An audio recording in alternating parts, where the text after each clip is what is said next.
Okay na tayo, Sharon. Take na tayo. Okay ka pa, okay ka na. Ayan na, okay na siya, ako hindi ko alam eh. It's my time to shine. Please remove my shine. It's my time to remove your shine.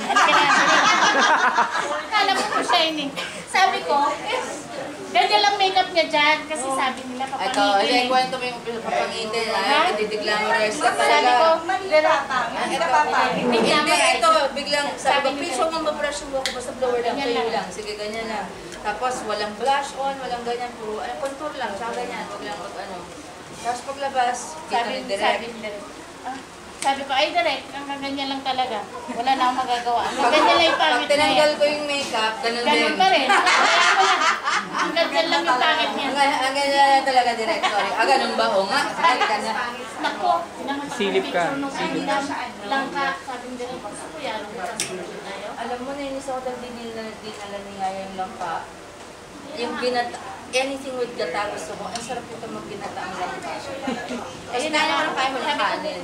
Yun lang ang ano ko. Yun na yung binata ang langka. langka. Mayroon pa dyan. Oo, dito. Pedal. Tingnan mo, pinagawa nila. Pedal na ano. Dito, yung dati natin. Si Ma'am Sandra na meron eh. Hindi ka kanila yung Sandra mo kami watch. Yung mga salon lang natin. Oo, sige ma. Te-text ko. Meron.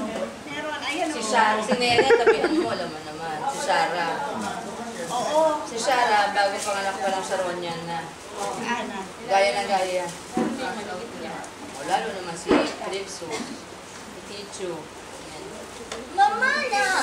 Ganyan. Yes po. Kaya guys, asay na.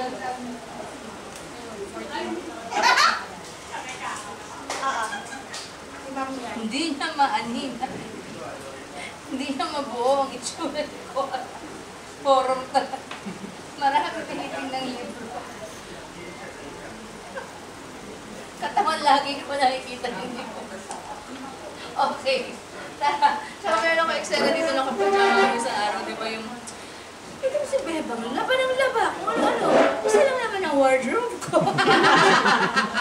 Kasi nakapajaman ako ng araw. Yun ang buong araw. Excuse me. Yeah, I watch everything. I met Subsub again. My God. Happy falling down.